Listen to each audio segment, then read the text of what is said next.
We finally got our info about the upcoming news for Burst Protocol. Make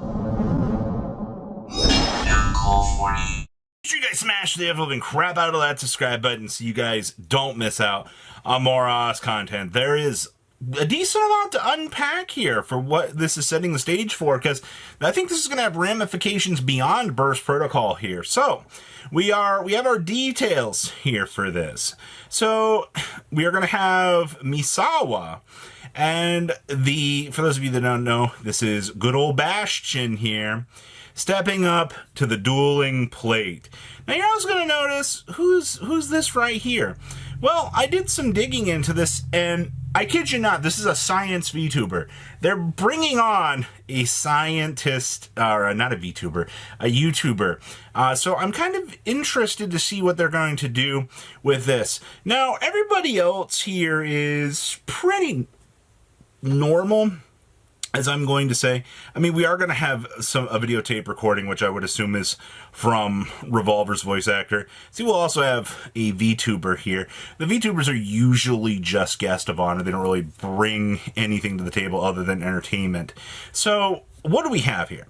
So Dr. Denjiro and Misawa Daichi's dual science. So this is kind of interesting because I've heard a few people go, oh my gosh, we're finally going to get the fire dragon, the missing one from, it was a show, but it never came out. I don't think that's the case.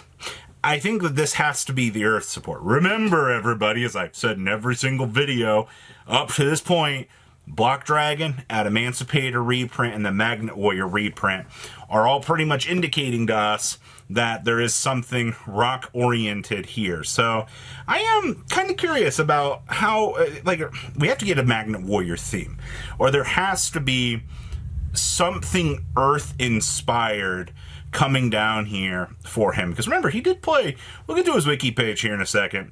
We've also got introducing the new So I assume we'll get some cards here. They're going to talk about the Fallen and the Virtuous introduction. Buckle up, Buckaroo. It's probably some new cards from that, which, I mean, we already got the full list, but they'll probably reverse introduce something into this. Introducing the new theme, Yu-Gi-Oh! Information. New become a truly strong duelist. Kind of interested about that. And simultaneous reveals for the Yu-Gi-Oh! Official card game Duel Links and Master Duel, unrevealed cards revealed. That's interesting, because that means they're bringing info for the official card game Duel Links and Master Duel. And this is all after, these new themes. So I'm kind of wondering what they've got planned here. And then, of course, we will have the Burst Protocol commercial, which I might maybe have 1 to 2 mysterious challengers in it. But I'm expecting a good chunk of stuff here, 1 to 2 here, whatever's going on with the Become a Strong Duelist, and possibly something within the simultaneous reveals. Very, very curious about that. Now let's go to Bastion's page here. So for those of you that don't know, Bastion was a duelist that was very analytical in the ways that he chose to play the game. And let's scroll on down here for a second and talk about the decks. So Bastion has 6 decks, 1 for each attribute, though only his Water and Earth decks were ever seen, and all of his decks are based on scientific formulas and processes with various control elements. These attributes are all stated to be test decks that he created specifically to beat Jaden Yuki and his elemental heroes. Alright, so that's kind of interesting. Now in the Society Light, Bastion combines all of his previous decks, but he again is only using cards from his Earth and Water decks. Now, his Water Dragon deck involves swarming, and then of course we also had the Magnet Warrior talk here, and then there's also some other interesting things down here. Now, if you do this nice little Control F for fire equivalent right here. So trivia. In the first anime intro, Bastion is shown with his Water Dragon and a fire equivalent, although it never appeared in an episode. This was the equivalent that they had, and they just never did anything with this.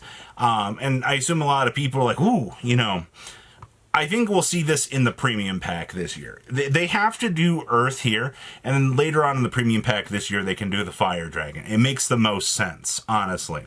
So now, I do want to point out something interesting here. So for those of you who don't know, He also played a yokai deck. So yokai is a type of monster used by Bastion Misawa in the GX manga.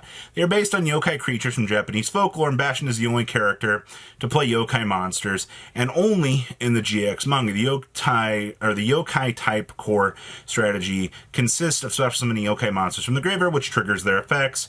Besides, that allows the user to summon their yokai from the graveyard. Yokai monsters are related to cards often send cards to the graveyard, like Gozuki and so forth. And when yokai was released in the OCG TCG, they changed to be zombie type monsters, making yokai a type exclusive to the manga. So a little bit of a fun fact there. So we do have the Bonding H2O, which, I mean, if you are a duelist that enjoyed watching the show, I honestly think you're more familiar with Bastion playing Water Dragon and the play style behind this. I mean, we did get some new support for this a while back, but there's also the Magnet Warrior discussion, which we just came off of getting, you know, some GX Magnet Warrior exclusive stuff, but there's like different subtypings of the Magnet Warriors. Obviously, you know, you had the Valkyrion, which was the main one most of us seen, but Bastion plays like a plus and minus style deck. I think that's where the scientist is going to come in to explaining to us, hey, this is how positives and negatives work within the sphere of things. I'm very curious about that myself. Now for the important part. So it's everybody's favorite time of the, well, you know, we have clear indicators now as to what's coming. So where is our market taking us? Well, Duelist, I'm really glad that you could ask that question. So researchers have calmed back down as of this morning. We are at $5, $6, $7. I like the fact that you can get a playset for $15 and not even feel bad about it right now. That's actually pretty solid, actually. I like that. Dragite's down to 3s. Adamantipator Friends. Well, I see that you gotta love the Korean Yu-Gi-Oh! Doing their job, but I do see one for very, very cheap. This was the card that we saw teeter-tottering and going very, very crazily. Now remember, you can just activate this, Excavate top 5, to add a Excavated Rock monster with a level lower to than or equal to the number that you excavated. So I mean, you're basically going to be getting a level 4 or lower search with this. So kind of keep this one in mind. All right, we've also got Gallant Granite. Searches any rock, man. There is zero restriction on this, unless whatever support that Konami prints for this stupid archetype is going to explode up into some sort of crazy nonsense. I think you got to be patient. All right, this is a coin flip. Of course, Block Dragon. I love the fact that you get all of this nonsense for Block Dragon here. So we go to Yu-Gi-Oh! Quarter Century Block Dragons, $12. Well, I mean, they've definitely gone up from the crazy bottomed out, what, like $6 price point that you saw quite some time ago, which is honestly quite impressive. 12 to 13 bucks, and it still just continues to kind of tip up. But once again, I mean, the good part here is you don't have to get that high rarity Block Dragon. I mean, you can get you can get platinums for 30 cents. We don't even know if this card's coming back in the TCG. Like, the biggest worry we have right now is what's going on with, you know, our dear old friend, you know, Gallant Granite. Is Gallant Granite going to make it through the year? I don't really know. All right. Also, if you're a hardcore collector, Water Dragon. So this is the OG one. This is the one that, you know, is like the mathematical equation master for water. This thing, for its OG copy, I mean, you get damage for $20 on up to, you know, mod play for $27. I'm kind of curious to know how bad mod play is in retrospect. You get a light play for $44, which, okay. But then you jump up to $75 to get a copy of Near Mint at this point. So, you know, you're doing a serious coin flip here on what potential you think you might be getting the best deal out of. And also, Hydrogeddon, you know, the component you need for this. I love the fact that DRO4 versions of these are $16 for light play on up to 32. Now, 32 is a little bit insane, but champion packs just don't exist. They're 30 and 24. Also, you know, they did us a huge favor and reprinted the card in the same rarity, but it's okay. You got ultras for like 30, 40 cents. So, that's our market look into with what we're expecting today. What an absolute crapshoot. But please, leave a comment down below. Tell me what you guys think. And I'll see your beautiful faces back at day, guys. Patrons, thank you.